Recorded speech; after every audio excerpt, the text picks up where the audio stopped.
welcome to my channel. So our today's topic is some important definition related to vectors. Second chapter basic mathematical concept जो है वो हम लोगों ने start किया था प्रीवियस वीडियो में, जिसके अंदर हम लोगों ने scalar quantities and vector quantities जो है उनको अच्छे से अंडरस्टैंड कर लिया था and vector quantities and scalar quantities के बहुत सारे एग्जांपल्स भी हम लोगों ने देख लिए थे। आज हम लोग को वेक्टर क्वांटिटीज़ से रिलेटेड ही कुछ इम्पोर्टेंट डेफिनेशंस देखनी है जो कि इम्पोर्टेंट है। सो फर्स्ट डेफिनेशन हम लोग ले रहे हैं इक्वल वेक्टर्स।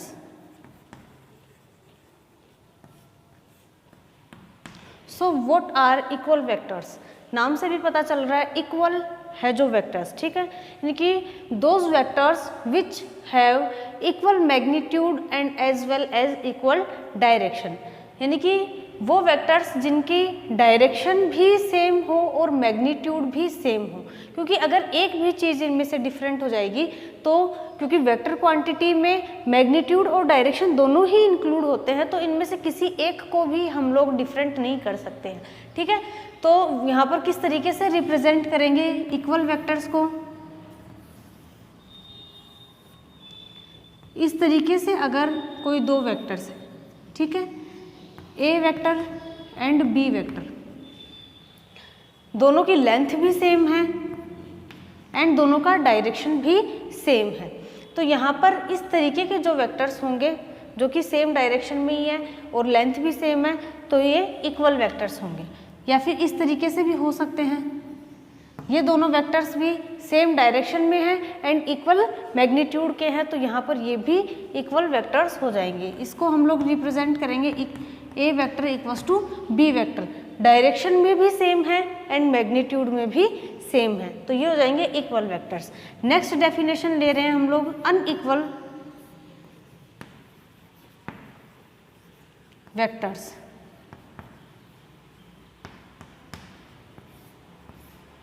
सो अनइक्वल वेक्टर्स, क्योंकि वेक्टर क्वांटिटी में डायरेक्शन एंड मैग्नीट्यूड दोनों ही इंक्लूड होता है तो यहाँ पर दो वेक्टर्स जिनका या तो मैग्नीट्यूड डिफरेंट हो या डायरेक्शन डिफरेंट हो या फिर दोनों ही डिफरेंट हो, इस तरीके के जो वेक्टर्स होंगे वो अनइक्वल वेक्टर्स कहलाएंगे, यानी कि किसी भी कंडीशन में वो इक्वल नहीं होने चाहिए। तो रिप्रेजेंट किस तरीके से करेंगे हम लोग?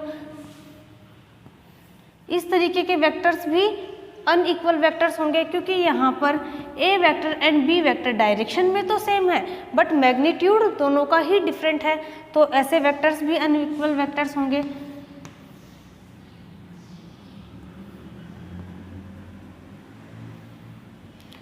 ये दोनों वेक्टर्स जो कि मैग्नीट्यूड में तो सेम है लेकिन डायरेक्शन ऑपोजिट है तो इस तरीके के वेक्टर्स भी अनइक्वल वेक्टर्स होंगे। और एग्जांपल हम लोग ले सकते हैं, ये दोनों वेक्टर्स जो कि डायरेक्शन और मैग्नीट्यूड दोनों में ही डिफरेंट हैं तो इस तरीके के वेक्टर्स भी अनइक्वल वेक्टर्स होंगे। सो काफ़ी आसान सी डेफिनेशन है, इतनी हार्ड नहीं है। आप लोग साथ साथ में नोट्स भी बना सकते हो, डेफिनेशन लिख सकते हो। डेफिनेशन मैंने आपको वैसे बोल के बता दी है, अच्छे से एक्सप्लेन कर दी है। आप लोग अब 11th क्लास के स्टूडेंट्स हो तो इतनी स्मॉल डेफिनेशन आप लोग बनाकर लिख सकते हो और अपने नोट्स बना सकते हो, ठीक है। अब चलते हैं हम लोग नेक्स्ट डेफिनेशन पर। सो नेक्स्ट डेफिनेशन है ऑपोजिट वेक्टर।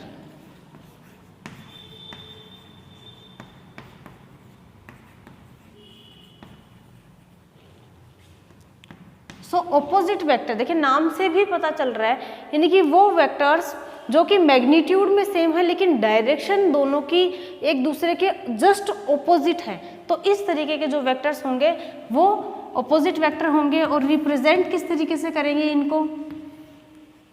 जैसे कि ये दोनों वेक्टर्स भी ऑपोजिट वेक्टर है या फिर इस तरीके के वेक्टर्स भी ऑपोजिट वेक्टर है, ये वेक्टर्स भी ऑपोजिट वेक्टर हैं, ठीक है। तो यहाँ पर ऑपोजिट वेक्टर ज़्यादा डिफिकल्ट नहीं है, बस मैग्नीट्यूड में सेम लेकिन डायरेक्शन में दोनों ऑपोजिट हों तो ऐसे वेक्टर्स जो है वो ऑपोजिट वेक्टर्स कहलाएंगे। सो उसके बाद नेक्स्ट डेफिनेशन हम लोग ले रहे हैं यूनिट वेक्टर। बहुत इंपॉर्टेंट है यूनिट वेक्टर को समझना।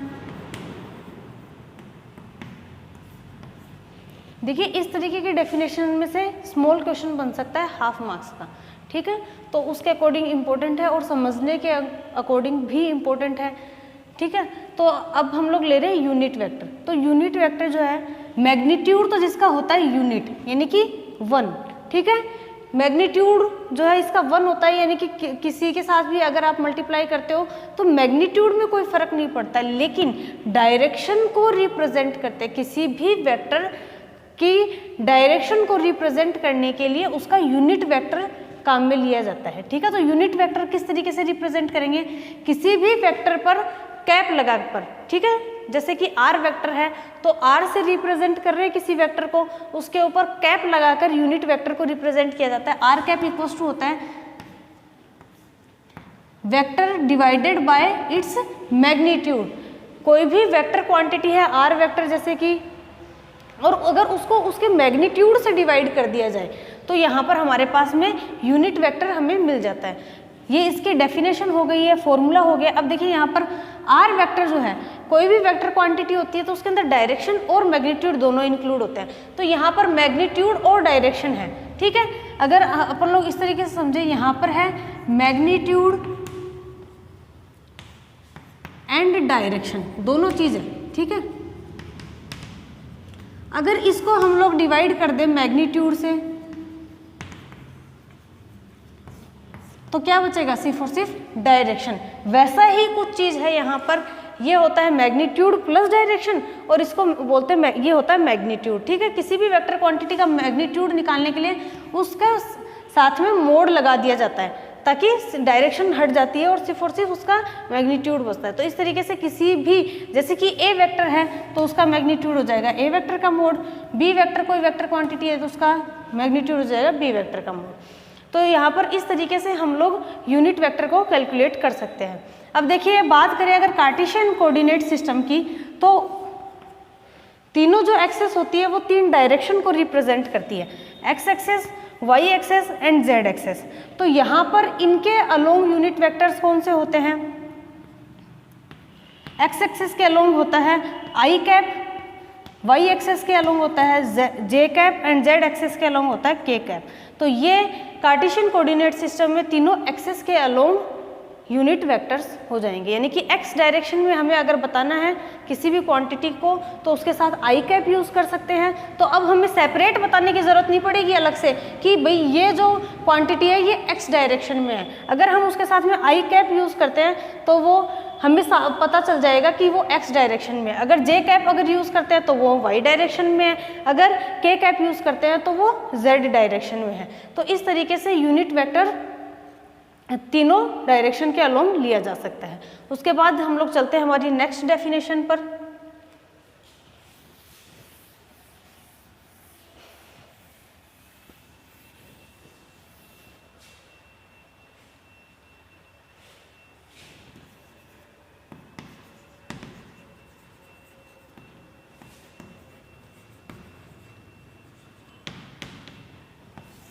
सो नेक्स्ट डेफिनेशन है हमारी कोलीनियर वेक्टर्स। तो देखिए इसमें भी नाम से ही पता चल रहा है कोलीनियर, यानी कि एक ही लाइन के ऊपर अगर हो या फिर एक ही प्लेन में अगर कोई भी 2 वेक्टर्स हों तो वो होंगे कोलीनियर वेक्टर्स। जैसे कि अगर हम लोग बात करें इस तरीके से, कोई भी 2 पैरेलल लाइन के थ्रू, चाहे डायरेक्शन उनकी डिफरेंट हो, ठीक है, सेम भी हो सकती है डिफरेंट भी हो सकती है, ठीक है, इस तरीके से अगर कोई भी 2 वेक्टर्स हो तो उनको कोलीनियर बोलेंगे क्योंकि वो दोनों एक ही लाइन के अलोंग है दोनों, ठीक है। यानी कि अगर हम लोग ऐसे भी कहें कि उन दोनों के बीच किसी तरीके का एंगल नहीं बनना चाहिए तो भी सही होगा, यानी कि इस तरीके से नहीं होना चाहिए कि एक तो इस तरीके से जा रहा है दूसरा ऐसे जा रहा है, तो इनके बीच में किसी तरीके का एंगल बन जाएगा तो ये एक लाइन के अलोंग नहीं है अब, ठीक है। तो इस तरीके के जो है ये नहीं होंगे कोलीनियर, इस तरीके के जो वेक्टर्स होंगे वो होंगे कोलीनियर वेक्टर्स, ठीक है। तो ये कुछ आसान सी डेफिनेशंस थी जिनको आप आसानी से ध्यान में रख सकते हैं और आसानी से नोट्स बना सकते हैं, आसानी से लर्न भी कर सकते हैं। सो उसके बाद हम लोग देख रहे हैं 1 dimensional, 2 dimensional and 3 dimensional vectors.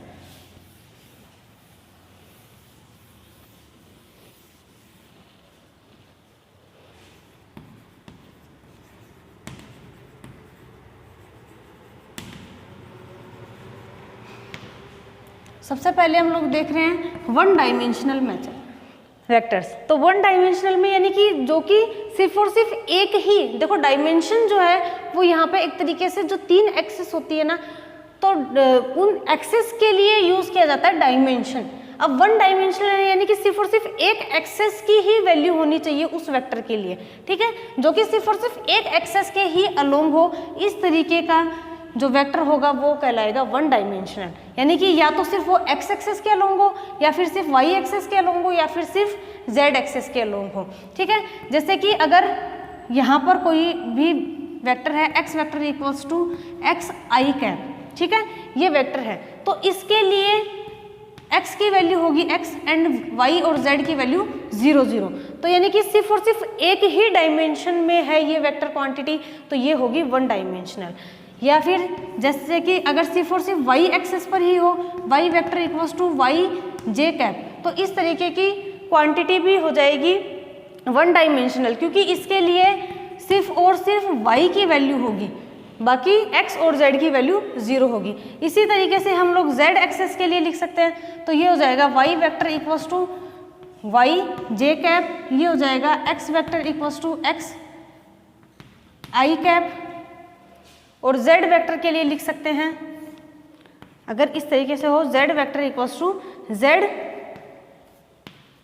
k cap, ठीक है। तो इसके लिए सिर्फ और सिर्फ z की वैल्यू होगी, बाकी जो दोनों एक्सेस है वो 0 होंगे इसके लिए, ठीक है। तो ये रिप्रेजेंट कर रहा है, ये वाला ग्राफ रिप्रेजेंट कर रहा है z equals to z vector equals to z k cap, ठीक है। तो ये तीनों एक्सेस के अलोंग 1 डायमेंशनल वेक्टर के ग्राफ हम लोगों ने देख लिए हैं, ठीक है, जिनको इस तरीके से रिप्रेजेंट किया जा सकता है 1 डायमेंशनल वेक्टर्स को।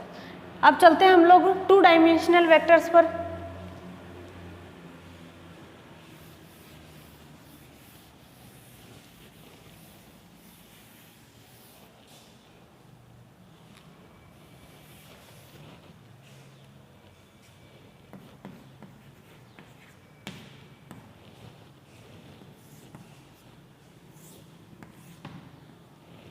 देखिए 2 डायमेंशनल वेक्टर्स, देखिए 2 डायमेंशनल वेक्टर्स होंगे यानी कि 2 डायमेंशन में जो वेक्टर हो वो, ठीक है। तो 2 डायमेंशन के लिए या तो यानी कि वो एक प्लेन में हो कम से कम, ठीक है। तो ये हो गया है x एक्सेस और ये y एक्सेस, ठीक है। तो इस तरीके से अगर कोई वेक्टर क्वांटिटी हो, तो अब इसके लिए देखिए यहाँ पर x और y दोनों की वैल्यू होगी।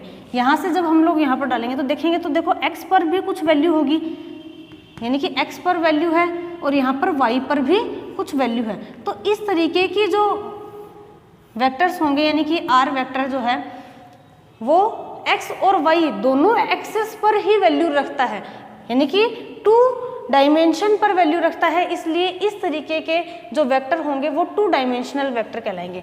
जैसे कि r vector equals to x i cap plus y j cap, तो ये 2 डायमेंशनल वेक्टर है जो कि x y प्लेन में है, ठीक है, यानी इसके लिए x और y की वैल्यू है, z की वैल्यू नहीं है। या फिर हम लोग लिख सकते हैं जैसे कि x i cap plus z k cap, ये 2 डायमेंशन में है, एक तो x और एक z, यानी कि z x प्लेन के अंदर है, ठीक है, यानी कि ये z, यानी कि यहाँ पर अगर ये होता इन दोनों के बीच में तो यहाँ ये हो जाता zx प्लेन में 2 डायमेंशनल वेक्टर, ठीक है। उसके अलावा हम लोग लिख सकते हैं y j cap plus z k cap, तो ये y z प्लेन में है, यानी कि यहाँ पर अगर कहीं होता तो इसके लिए y की भी कुछ वैल्यू होती और z की भी कुछ वैल्यू होती। तो इस तरीके का वेक्टर जो है वो भी 2 डायमेंशनल वेक्टर ही होता, वो y z प्लेन में होता, ठीक है, यानी कि एक प्लेन में होना चाहिए कम से कम, या तो x y प्लेन में या x z प्लेन में या y z प्लेन में। ठीक है। तो ये इस तरीके जो वेक्टर होंगे वो 2 डायमेंशनल हो जाएंगे, उनको इस तरीके से हम लोग लिख सकते हैं और इस तरीके से रिप्रेजेंट करते हैं। जैसे कि x y में है तो इस तरीके से, अगर x z में है तो इसमें, अगर y z में है तो इस तरीके से, ठीक है। तो ये आप लोग नोट कर सकते हो या स्क्रीनशॉट भी ले सकते हो। सारे जो डेफिनेशन हम लोगों ने ली है या सारे जो टॉपिक हम लोगों ने लिया है उसका आप लोग चाहो तो स्क्रीनशॉट भी ले सकते हो या वीडियो पॉज करके नोट कर सकते हो, ठीक है। अब उसके बाद हम लोग चलते हैं 3 डायमेंशनल वेक्टर पर।